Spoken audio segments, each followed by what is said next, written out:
नमस्कार दोस्तों, आप सुन रहे हैं हमारा हिंदी भाषा का कार्यक्रम डेली करंट अफेयर्स अपडेट। मैं हूं आपकी आरजे प्रियंका और बिना किसी देरी के शुरू करते हैं हमारे आज के इस कार्यक्रम को हमारे पहले डेली अपडेट के साथ, जिसका शीर्षक है महत्वपूर्ण दिन। राष्ट्रीय प्रौद्योगिकी दिवस 11 मई। भारत की वैज्ञानिक प्रगति का जश्न मनाने के लिए 11 मई को पूरे भारत में राष्ट्रीय प्रौद्योगिकी दिवस मनाया जाता है। 11 मई 1998 को भारत ने पोखरण में परमाणु बमों का सफल परीक्षण किया। स्माइलिंग बुद्धा पोखरण में पहला परमाणु परीक्षण था जो मई 1974 में किया गया था। दूसरा परीक्षण पोखरण द्वितीय था, जो परमाणु बम विस्फोटों के 5 परीक्षणों की एक श्रृंखला थी, जिसे मई 1998 में भारतीय सेना के पोखरण परीक्षण रेंज में भारत द्वारा प्रशासित किया गया था। इस वर्ष का विषय school to startups ignite young minds to innovate है। आइए आगे बढ़ते हैं हमारे दूसरे डेली अपडेट की तरफ, जिसका शीर्षक है खेल। ओडिशा एफसी ने बेंगलुरु एफसी को 2-1 से हराकर हीरो सुपर कप 2023 जीता। भारतीय मुख्य कोच क्लिफोर्ड मिरांडा की अगुवाई में ओडिशा एफसी ने बेंगलुरु एफसी को 2-1 से हराकर हीरो सुपर कप 2023 फाइनल जीता। ओडिशा एफसी के लिए दोनों गोल डिएगो मॉरिसियो ने किए। पहला 23वें मिनट में फ्री किक से और दूसरा 37वें मिनट में। बेंगलुरु एफसी के प्रयासों के बावजूद ओडिशा एफसी ने अपनी बढ़त बरकरार रखी और उसे किसी बड़ी चुनौती का सामना नहीं करना पड़ा। बेंगलुरु एफसी 85वें मिनट में सुनील छेत्री द्वारा ली गई पेनल्टी के जरिए गोल करने में सफल रही, लेकिन यह खेल में वापसी करने के लिए काफी नहीं था। आइए आगे बढ़ते हैं हमारे तीसरे डेली अपडेट की तरफ, जिसका शीर्षक है विज्ञान और प्रौद्योगिकी। जापान के स्वास्थ्य मंत्रालय ने अपने इतिहास में पहली गर्भपात गोली को मंजूरी दी। स्वास्थ्य मंत्रालय ने मौखिक गर्भपात की गोली की बिक्री को मंजूरी दे दी है, जिससे प्रारंभिक गर्भावस्था में महिलाओं को सर्जिकल प्रक्रिया का विकल्प मिल गया है। जापान में गर्भपात 22 सप्ताह तक वैध है, लेकिन आमतौर पर पति या पत्नी या साथी से सहमति की आवश्यकता होती है। मंत्रालय ने स्वास्थ्य अधिकारियों को जारी एक अधिसूचना में कहा कि उसने लाइन फार्मा द्वारा बनाई गई एक दवा को मंजूरी दे दी है।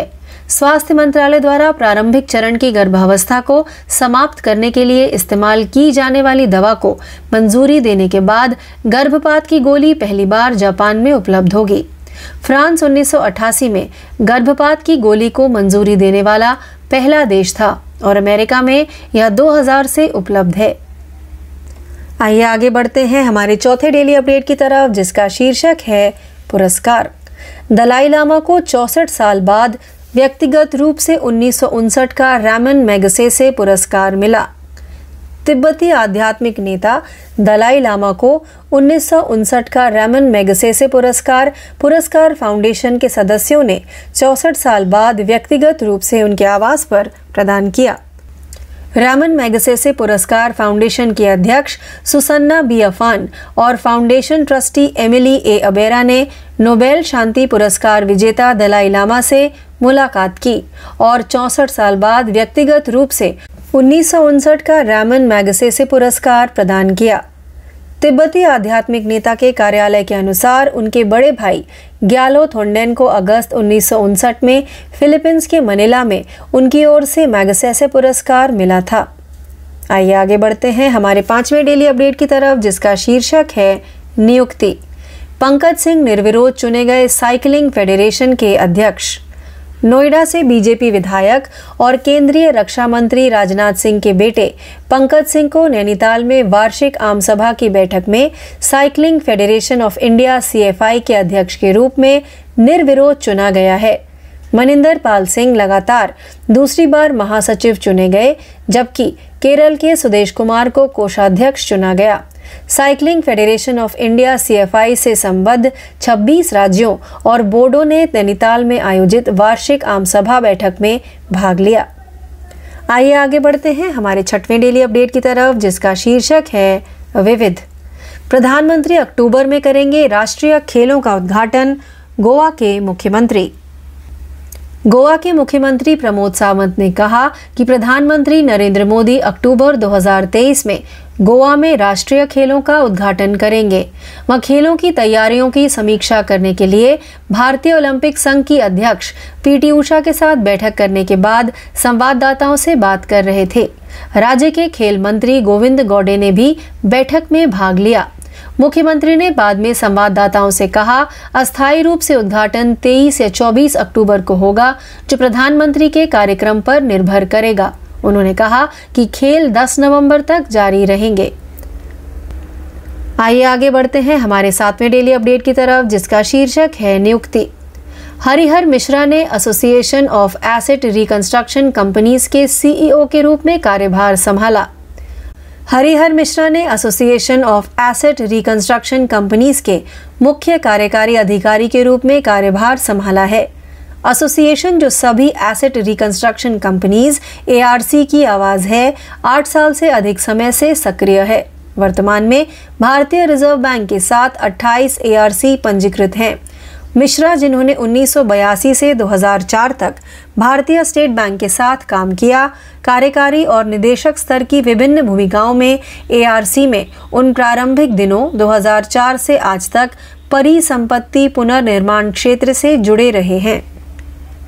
आइए आगे बढ़ते हैं हमारे 8वें डेली अपडेट की तरफ, जिसका शीर्षक है राष्ट्रीय रेल विकास निगम लिमिटेड बना नवरत्न।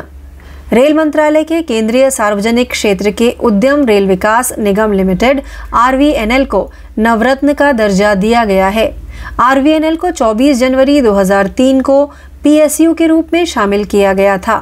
कंपनी ने 2005 में निदेशक मंडल की नियुक्ति के साथ अपना संचालन शुरू किया।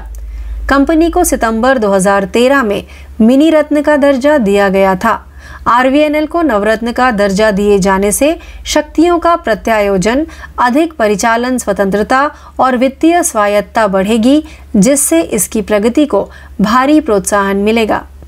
आइए आगे बढ़ते हैं हमारे 9वें डेली अपडेट की तरफ, जिसका शीर्षक है अंतरराष्ट्रीय। अमेरिकी स्टेट पेनिसिल्वेनिया ने दिवाली को आधिकारिक राज्य अवकाश के रूप में मान्यता दी। अमेरिका के पेनिसिल्वेनिया स्टेट ने हिंदुओं के त्योहार दिवाली को आधिकारिक अवकाश घोषित किया है। पेनिसिल्वेनिया के सेनेटर निकिल सावल के एक ट्वीट से यह जानकारी दी गई। स्टेट के सेनेटर ग्रेग रोथमैन और सावल ने इस साल फरवरी में पेनिसिल्वेनिया में दिवाली को आधिकारिक राजकीय अवकाश बनाने के लिए प्रस्ताव पेश किया था। रोथमैन ने कहा कि दिवाली हर साल सैकड़ों हजारों पेनिसिल्वेनियाई लोगों द्वारा मनाई जाती है, जिसमें 34वें सेनेटर स्टेट के कई निवासी शामिल हैं। उन्होंने कहा कि दिवाली को आधिकारिक राज्य अवकाश के रूप में मान्यता देना हमारे राष्ट्रमंडल की समृद्ध सांस्कृतिक विविधता को बरकरार रखता है और मनाता है। आइए आगे बढ़ते हैं हमारे 10वें व अंतिम डेली अपडेट की तरफ, जिसका शीर्षक है योजनाएं और समितियां।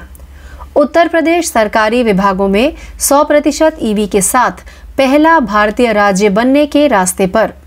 उत्तर प्रदेश राज्य में इलेक्ट्रिक वाहनों ईवी की बिक्री और उपयोग को बढ़ावा देने के लिए राज्य सरकार ने एक लक्ष्य निर्धारित किया है और 2030 तक चरणबद्ध तरीके से सभी सरकारी विभागों में उपयोग किए जाने वाले वाहनों को ईवी में बदलने के लिए कार्यवाही की है। इसके लिए निर्देश दिए गए हैं कि सभी सरकारी विभाग बिना टेंडर के भी नामांकन के आधार पर ईवी खरीद सकते हैं, जबकि ईवी की खरीद में आवश्यकता के अनुसार अधिकतम सीमा से अधिक खर्च किया जा सकता है।